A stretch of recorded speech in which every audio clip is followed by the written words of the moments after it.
सीमांत खेला में देवी उत्सव की धूम। भारत नेपाल के दर्जनों गांवों से सैकड़ों की संख्या में पहुंच रहे श्रद्धालु।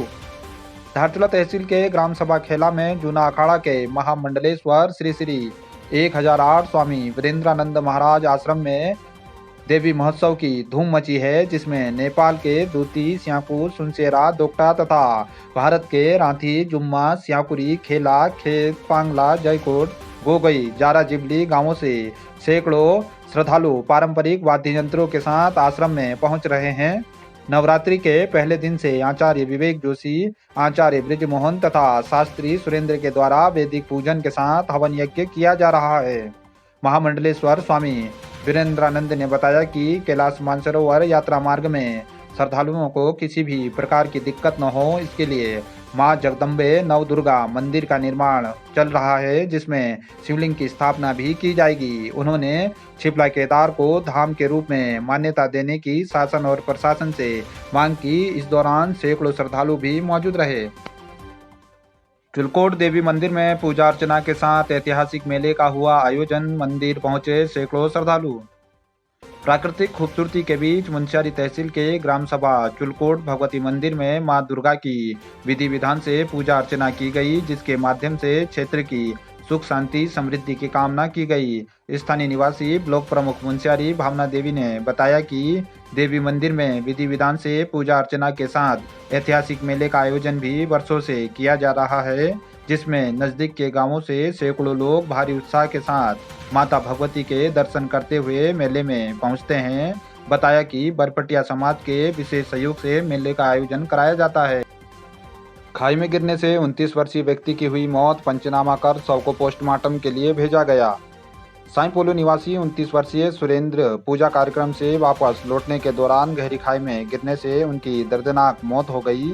मिली जानकारी के अनुसार मृतक पूजा में शामिल होने के लिए सोमवार को क्वीरीजिमा गांव गया था। देर रात घर लौटने के दौरान दुर्घटना का शिकार हो गया। एक दिन पूर्व ही मृतक बुग्याल से भेड़ों को वापस लेकर घर लौटा था। घटना की सूचना पर राजस्व विभाग की टीम मौके पर पहुंची। शव को खाई से निकालकर पंचनामा भरने के बाद शव को पोस्टमार्टम के लिए भेज दिया गया। घटना से क्षेत्र में शोक की लहर व्याप्त है। जोलजीबी निवासी धोखाधड़ी के फरार आरोपी पर पुलिस ने रखा 25,000 का इनाम। धोखाधड़ी के मामले में फरार चल रहे जोलजीबी निवासी एक आरोपी पर पिथौरागढ़ पुलिस ने 25,000 का इनाम घोषित किया है। पुलिस अधीक्षक लोकेश्वर सिंह ने बताया कि आरोपी दूसरे लोगों की जमीन दिखाकर बेचने के नाम पर लाखों की धोखाधड़ी करने के साथ स्टॉक मार्केट में पैसे लगाने के नाम पर भी कई लोगों के साथ धोखाधड़ी कर चुका है। पुलिस द्वारा आरोपी के चल संपत्ति की कुर्की की गई है। गिरफ्तारी के लिए भी पुलिस के द्वारा प्रयास किए जा रहे हैं। ज़मीन दिलाने के नाम पर इस व्यक्ति के द्वारा 12 लाख का जो धोखाधड़ी है वो वादी के साथ की गई थी, जिसमें पुलिस के द्वारा मुकदमा पंजीकृत किया गया है और इस व्यक्ति के विरुद्ध अन्य भी धोखाधड़ी के मुकदमे पंजीकृत हैं और इसमें पुलिस के द्वारा 25,000 का इनाम इसके विरुद्ध घोषित किया गया है और इसमें इसकी गिरफ्तारी के प्रयास भी किए जा रहे हैं। पुलिस के द्वारा इसमें कुर्की करते हुए जो भी इसकी चल संपत्ति है उसकी पुलिस के द्वारा कुर्की की गई है और इसी के साथ साथ चूंकि अन्य धोखाधड़ी के प्रकरणों में भी ये संलिप्त था, तो इसके विरुद्ध गैंगस्टर एक्ट में कार्रवाई करते हुए इसकी गैंगस्टर की फाइल खोली गई है। देखिए, जो ज़मीन की धोखाधड़ी का मामला है वो लगभग 12 लाख रुपए की धोखाधड़ी इसके द्वारा की गई है। इसके अलावा ये स्टॉक मार्केट में पैसा लगाने के नाम पर जो यहाँ पे धोखाधड़ी हो रही थी उसमें भी इस व्यक्ति के विरुद्ध जो है इसकी संलिप्तता पाई गई है, उसमें भी इसके विरुद्ध मुकदमे पंजीकृत हैं। 8 सूत्री मांगों के लिए छात्रों का चौथे दिन भी बलवा कोर्ट में अनशन रहा जारी। मांगे पूरी नहीं होने पर उग्र आंदोलन की दी चेतावनी। छात्र संघ अध्यक्ष सागर बिष्ट तथा एबीवीपी के कॉलेज अध्यक्ष शशांक गहरी के नेतृत्व में 8 सूत्री मांगों को लेकर महाविद्यालय बलवा कोर्ट में छात्रों का क्रमिक अनशन चौथे दिन भी जारी रहा। मंगलवार को हरीश बिष्ट, विनोद सिंह तथा मयंक चंद अनशन में बैठे। छात्रों ने महाविद्यालय से लगी रेड क्रॉस की 52 नाली तथा 15 नाली वन पंचायत की भूमि महाविद्यालय को हस्तांतरित करने, रिक्त पदों पर प्रवक्ताओं की नियुक्ति, महाविद्यालय को पीजी का दर्जा देने सहित 8 सूत्री मांगों को लेकर अपना अनशन शुरू किया है। छात्र संघ के पदाधिकारियों ने मांगे पूरी नहीं होने पर उग्र आंदोलन की चेतावनी भी दी है। नाबालिग द्वारा वाहन चलाने पर मुनस्यारी में पुलिस ने वाहन किया सीज। जनपद पुलिस द्वारा यातायात नियमों का उल्लंघन करने में कुल 111 वाहन चालकों का किया गया चालान।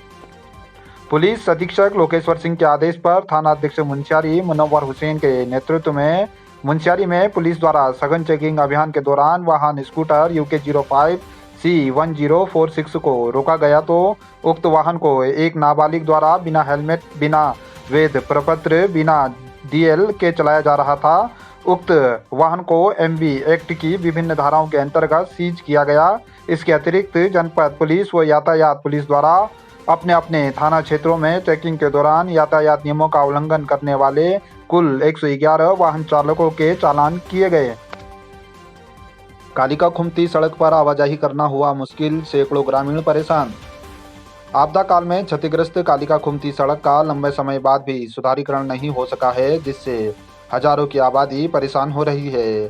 जान जोखिम में डालकर लोग आवाजाही करने को मजबूर हैं। बच्चे भी किसी तरह बदहाल रास्तों व सड़क के बीच स्कूल पहुंच रहे हैं। स्थानीय ग्राम प्रधान ने शीघ्र मोटर मार्ग सुधारीकरण की मांग की है। 5 किलोमीटर इस मोटर मार्ग में वर्तमान समय में सैकड़ों गड्ढे हुए हैं, कई दीवारें क्षतिग्रस्त हुए हैं।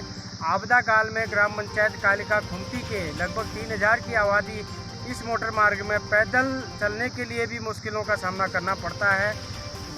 इस मोटर मार्ग के सुधारीकरण के लिए कई बार ग्रामीणों ने लगभग 3 दर्जन से भी ज़्यादा बार शासन प्रशासन को अवगत कराया है, परंतु सुधारीकरण के विषय में किसी भी प्रकार का आवश्यक कदम सरकार और प्रशासन के द्वारा नहीं उठाया गया है। मेरा पुनः निवेदन है कि इस प्रकार की बदहाल सड़क में किसी भी समय वाहनों की और ग्रामीणों के साथ बड़ी दुर्घटना हो सकती है।